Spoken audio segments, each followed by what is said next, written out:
Hey everybody, welcome back to U.S. History. So we're going to do the next two sections of the notes, so go ahead and get them out and let's get started. So today we're talking about the Cold War at home, and then we'll also talk about the Korean War later on. So some fears of communism. Soviet domination of Eastern Europe really started to scare people around the world. Add to that the Soviets developing and testing their own atomic bomb and being successful terrified the world.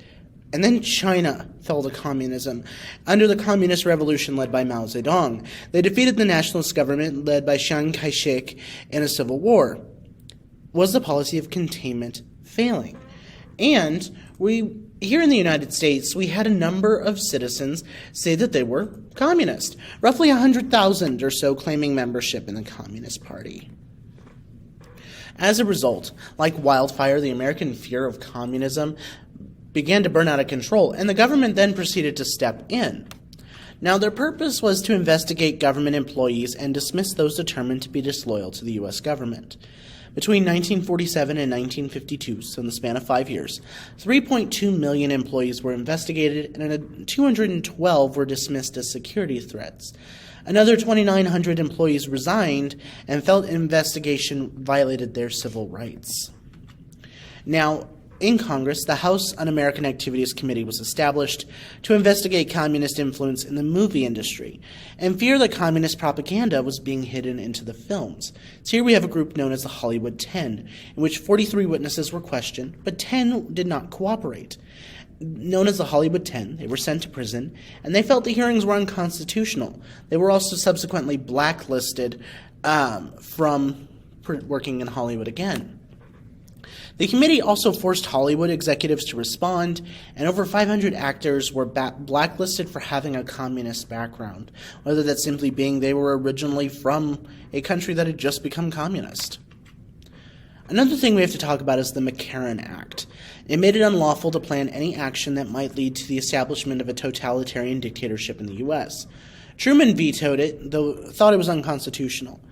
Congress then overruled him and proceeded to overturn the veto and make it law. But was it unconstitutional? Technically it was. It was a violation of people's rights to freedom of speech, freedom of the assembly, and the rights of the accused, because they were never going to be fully informed of the nature of accusations against them. So we do have a couple of famous spy cases that we can talk about. The first one being Alder Hitz, a U.S. government official accused of being a spy, who was jailed for perjury, and most likely he was a spy. And we also have Julius and Ethel Rosenberg, convicted of being Soviet spies, for selling them secrets about the atomic bomb. Both were executed via the electric chair. We also have to talk about McCarthyism, which made unsupported accusations on suspected communists led by Senator Joe McCarthy. Now, this created widespread paranoia in America. We also refer to it as the Red Scare. So that is it for that first section. Our next section is on the Korean War. So Korea post-World War II, from 1910 to 1945, Korea was under Japanese colonial rule.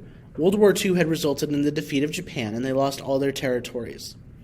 Following the end of World War II, Korea was divided at the 38th parallel, resulting in North and South Korea. The Soviet Union and the U.S. agreed to temporarily occupy Korea until Korea could support itself as an independent country. Now, here's just a breakdown of some information. So North Korea became a communist country under Soviet control, led by Kim Il-sung, and they were a Soviet sympathizer. They had trained Soviet troops during World War II. And South Korea was essentially the opposite. They were under U.S. control, they were semi-democratic, led by Syngman Rhee, and they were very anti-communist. Here's a map of Korea with the 38th parallel being right here. Now, in 1948, the Soviet Union and the U.S. pull out their troops. The Soviet Union, though, continues to prepare North Korean troops, and South Korea only had a few thousand troops, not enough to adequately defend themselves or push back any large-scale invasion. So in 1950, North Korea launched a surprised invasion of South Korea, and they attempted to unite Korea as a communist country. Now, North Korean forces pushed South Korean forces all the way back to Busan, all the way down here. They took over all of this. from June to September of 1950. So in the course of about 3 months, they took pretty much all of South Korea. Now, eventually, we got involved, and the United Nations, an intergovernmental organization tasked to promote international cooperation, and to maintain international order, declared their support for South Korea. And the UN basically contracted the war out to the U.S., and we were willing to shoulder the responsibility. Why? Because we wanted to maintain containment. We provided 88% of the troops, so 341,000 troops, although 20 other UN nations also contributed forces as well, but we took the bulk of them. Now, led by General Macarthur, the Supreme Allied commander in the Pacific during World War II, he oversaw the post-war occupation of Japan. He was appointed the top commander of UN forces in Korea as well for this conflict. Now, they decided to start landing at Incheon, which is located right in here, near Seoul. And he decided to go through with a risky amphibious landing behind enemy lines at Incheon on September 15th of 1950. It was a very similar process to what we talked about when we did D-Day in terms of what it looked like. And against great odds, just like D-Day, the invasion was extremely successful. Now, the UN forces, led by Macarthur, and the U.S. proceeded to surround and push the North Koreans out of South Korea.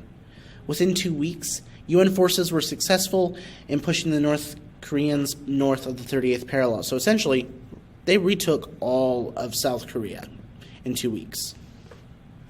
Now, General Macarthur had convinced Truman to allow troops to pass the 38th parallel, and the U.S. attempted to turn the table on the North Koreans to defeat North Korea decisively and unite Korea as a democratic country. Now, from September to November of 1950, UN forces successfully pushed North Koreans back to the Chinese border, this blue line up here. And they nearly drove the North Korean army out of their own country. And at the Yalu River, which was the border between Manchuria, a region of China, and Korea, they were basically on the river at the end.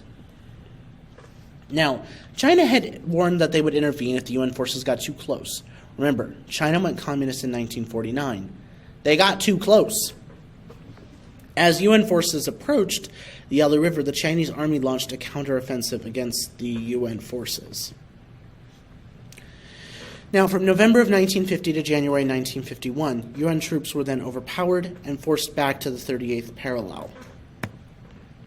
And it was a stalemate.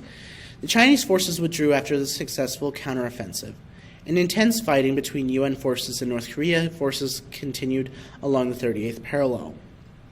Really, from 1951 to 1953, it was essentially a stalemate. We don't see any major changes. And there were 38,000 U.S. casualties during this conflict. Now, General Macarthur, during the Chinese offensive, Macarthur aggressively criticized Truman because Macarthur wanted to drop nuclear weapons on Korea, and he felt that Truman was handcuffing his military effort. He had the weapons, and he wanted to use them. Truman said no, though. And in a change of leadership, Macarthur was fired by Truman. Now, despite being fired, Macarthur returned home to a hero's welcome, and this incident damaged Truman's popularity. The Korean War also damaged his popularity, and in 1952, Eisenhower would be elected president.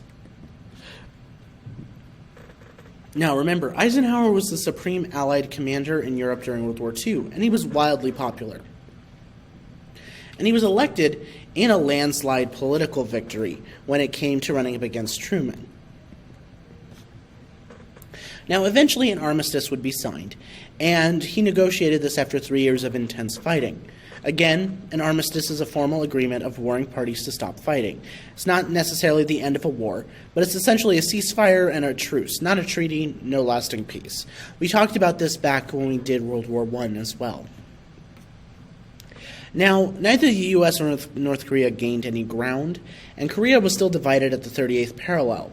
Nearly 40,000 U.S. troops were killed in action, an additional 100,000 were wounded, and roughly 2 million Chinese and North Koreans were killed and wounded as well. We also call it a nasty little war in terms of its impact on the Cold War. Now, it reaffirms the U.S. belief in the policy of containment, and the idea of a limited war develops because Truman refused to attack China and kept the war in Korea. It will serve as the model for the Vietnam War, which we'll talk about in a couple weeks.